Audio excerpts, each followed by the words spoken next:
Okay, so today we're going to do a video on Spider-Man Remastered using the Steam Deck. We're going to be playing the game at 800p and we're going to be starting it off with the very low preset. And as always, if you like what you see, sub to the channel, we highly appreciate it as well. We are almost at 1,000 subs. Alright, let's get into it. Alright, jumping into it with 800p very low settings. I actually had to go back and re-record all this because for some reason this game enables FSR every time you change some settings around. And I didn't know that. So halfway through I just realized FSR was enabled the whole time while I was meant to be running at 800p native.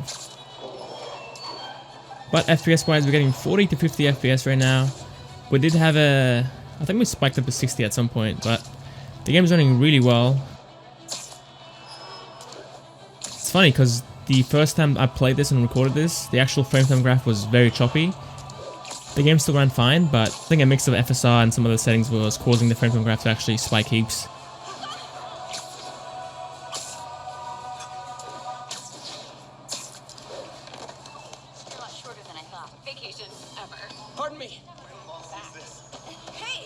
We are pulling 27 watts, so it gives us an hour and a half of battery life with these current settings. But at the end of the video, I'm going to go ahead and spend a little bit of time, adjust the settings, tune them a little bit, and try to find the best settings for battery life and FPS as well. Alright, let's go ahead and push it up to low settings. FPS wise, we're getting pretty similar results to very low settings, and the game does look a little bit better as well. I'm going to guess we can push up to medium settings without using FSR. And then once we get up to high and very high, that's when we will need to use FSR to get some FPS back and make it more consistent and playable again. Now the one thing I like about this game is the CPU usage. It's very even across all the cores. So if you compare this to something like Star Wars Jedi Fallen Order, you will actually see that only one core was maxed out and the rest was sitting at 30 to 40%. So we were getting CPU bottlenecked heavily on the Steam Deck. But in this game, it's very even across all the cores. All of them are sitting at 70%. Pushing the settings up to medium. Another thing that I realized with the Steam Deck version of this game is that it doesn't crash when you change the settings. When I was testing out the RTX 3080 and the 3060 Ti, I had to restart the game each time I went to actually increase the settings, but the game would just freeze up. Steam Deck version, you can just do it on the fly and it doesn't crash.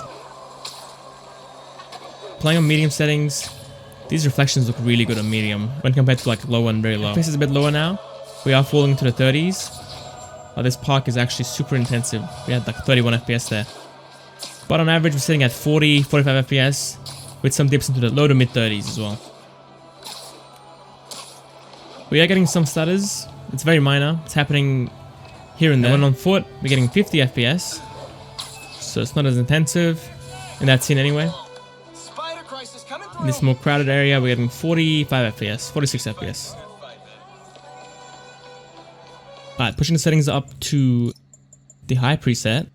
This is when I think we're going to have some issues with some major stuttering and lag spikes. We had a dip into the 20s at the start. Oh wow, this is very laggy now. 22 FPS there.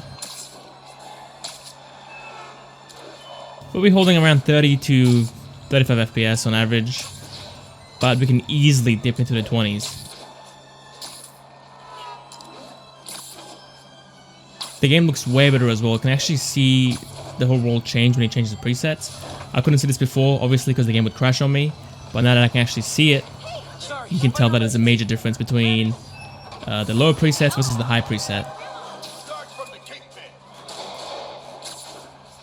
I think at this point, I'm going to go ahead and enable FSR and see how that runs with this.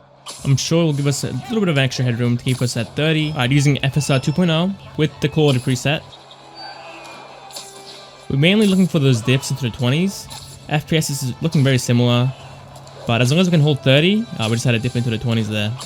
It's 28 FPS. FPS wise, we're not really gaining FPS on our top end, but we're not falling into the low 20s, but we are still falling into the high 20s. Like the 28s, the 29s, the 27s. Alright, playing with the very high preset. This is the max preset in the game. Alright.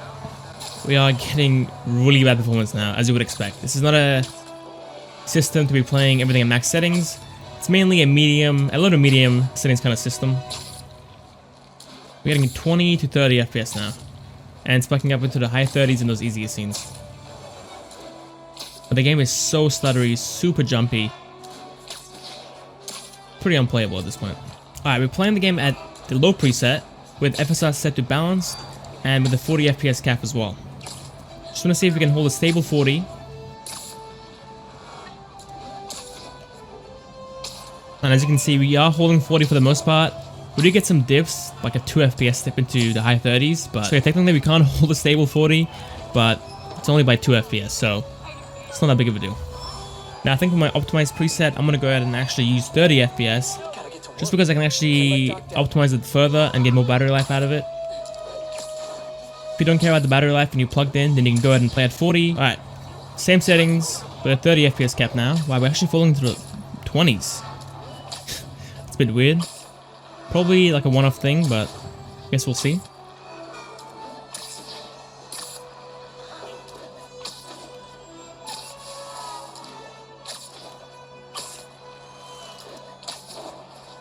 Alright, let me show you guys the optimized settings that I came up with. We are using FSR set to quality, and for the actual graphics, our textures are set to high, our level of detail is set to medium, but the major thing is traffic density and crowd density, that's set to very low, and the other stuff is set to low or medium as well. Alright, let's go and try it out with a 30 FPS cap just to see how much power we're drawing. Sitting at 15 watts right now, which is really good, or at least decent. Also forgot to mention that shadows are low, but on the actual processor as well. It's set to 7 watts, and for my testing, it does fall into the 20s occasionally, especially in those more intensive scenes. The high 20s, the mid 20s might happen occasionally, but for the most part, we do hold 30. Now, if you don't like the power limit, or if you don't like the game falling into the 20s occasionally, you can go ahead and remove the power limit, allow the system to use its own power limit, and we'll go up to 15 watts instead of 7 watts. But the preset that I showed you guys with the 7 watt limit is for portable play, where you can't be plugged in or have a external power source. Alright, now I've actually uncapped the FPS and moved the power limit, and hopefully we can hold 40 with this. So far we are holding 40 to 50 FPS, which is very nice. We haven't fallen to the 30s yet. So this also works with a 40 FPS cap as well. Alright, so for the video guys, hope you enjoyed it, hope you found it useful. If you did, give it a like, and it's up the channel, you'll have appreciated as well. See you next time.